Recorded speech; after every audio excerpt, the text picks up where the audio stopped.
This is the Transformers Generation Studio Series number 63 from the movie Transformers Dark of the Moon Deluxe Class Autobot Topspin. Finally, we get the second member of the Wreckers from Dark of the Moon. I picked this figure up from Our Toys. Let's get him out of packaging. And here is Topspin out of packaging. He's flying off into battle. Okay, straighten him out. Comes with all these sorts of accessories. You've got these guns that are snake-like, pretty cool. He's got these soft rubbery claws that don't really do anything, and he's got this huge backpack that just won't stay in place, so you just have to punch it in just like that and it'll hopefully stay in place. He's got some more guns at the back. He's got these shoulder cannons. Articulation for the figures, got a ball jointed neck, no waist or torso articulation, ball jointed shoulders, bicep swivel, double jointed elbow a little bit because of transformation, ball jointed hips, thigh swivel, hinge knees that do like what, 45, 50 degrees, and no foot articulation. And for some size comparisons, here he is with his fellow Wrecker, Roadbuster. So let's transform him. Let's do our best and to transform this guy because he looks so incredibly difficult to transform given the aesthetics that he has. Okay, first thing you want to do, you want to fold up the wrists inward, and then you want to fold up the forearms and click them or tab them at the back of the biceps like that. Very cool.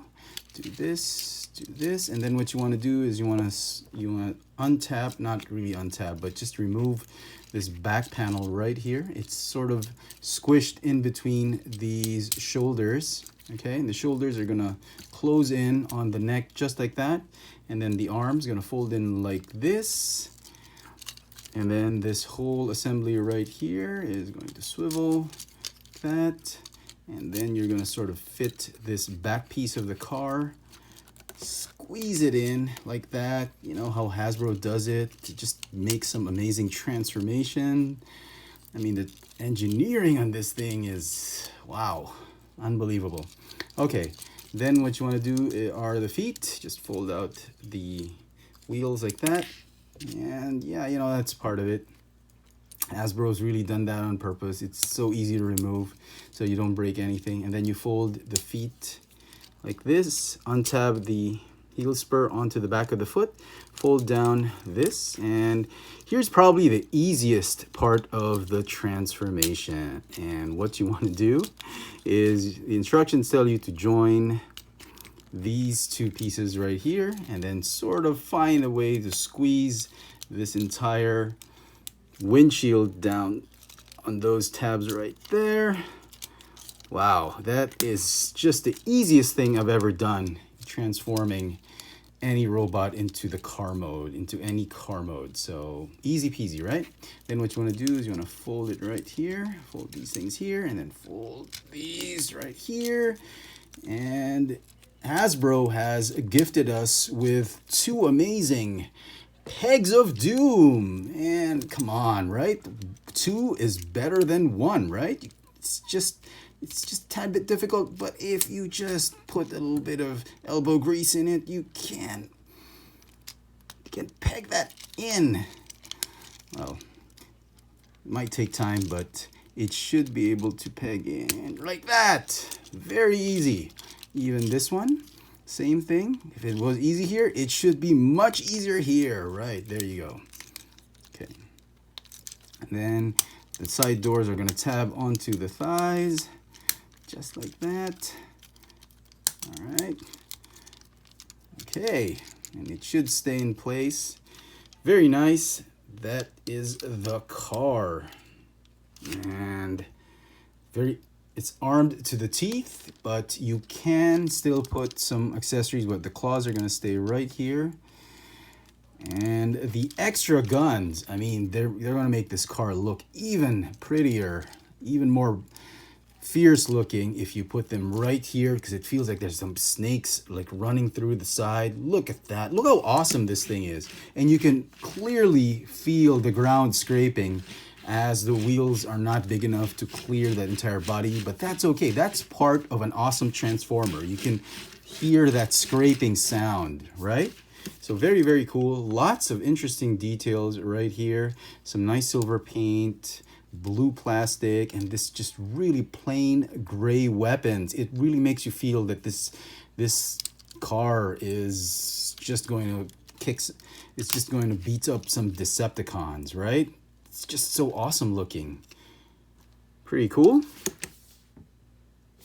And so some final thoughts on this figure. The Studio Series Topspin figure is an absolute piece of garbage. I'm very disappointed with this figure. The figure does not look anything like how he looked like in the movie. As you can see right here, the proportions are way better.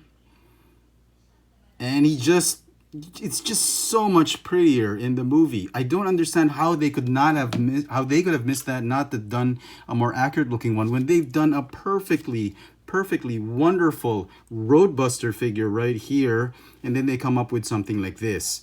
In the old Dark of the Moon toy line, the Topspin figure was clearly the better figure over Roadbuster, but in the Studio Series, the Roadbuster figure in terms of aesthetics, even in car mode and transformation, is way better than this figure. The only thing going for with this figure is its amazing sort of Mad Max Beyond Thunderdome type of alt mode. But I mean, for Hasbro to give us these pieces right here, why? Is it a safety issue?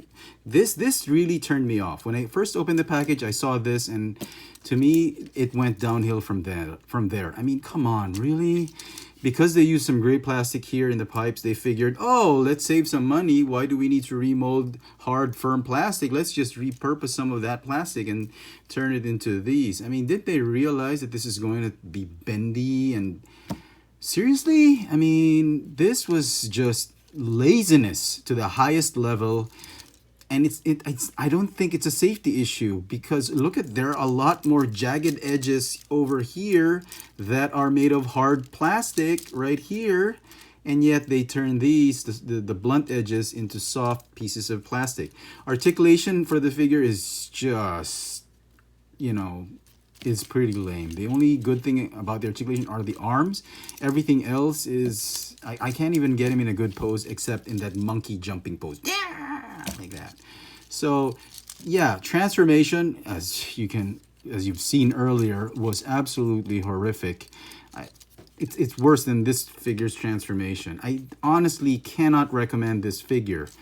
And the only way I would say that for you'd buy this figure is if you're really into the records and you need to complete them, or if you're like me, you're trying to complete every single numbered figure, every numbered piece in the Studio Series line. Sure, if you're a completist. But if you're okay not completing the whole lineup of Studio Series or getting the records, this is an easy pass. The figure is going to get a super score of 4 out of 10. That is how frustrated I am with this figure.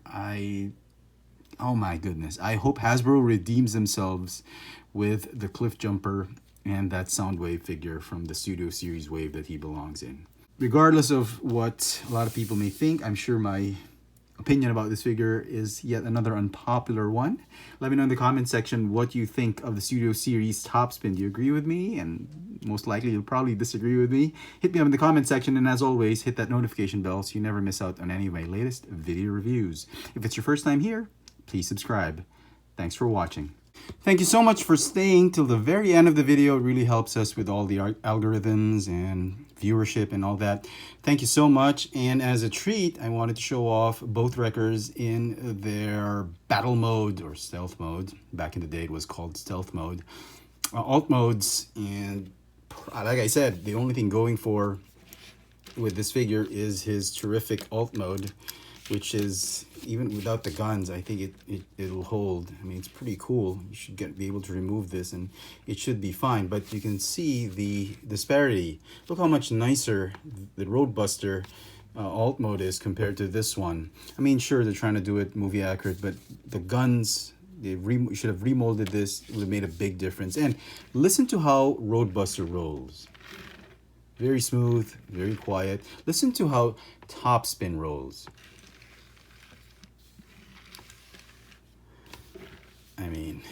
no contest. So I still hold true. I mean, this thing is a piece of garbage. Well, this one's okay. This is passable. And if you have to pick just between the two, get this one. Now, hopefully, I'm getting Leadfoot this weekend, so hopefully it'll turn out to be a better figure, and we can do all three of these records in the same video. There you go. Thanks for watching.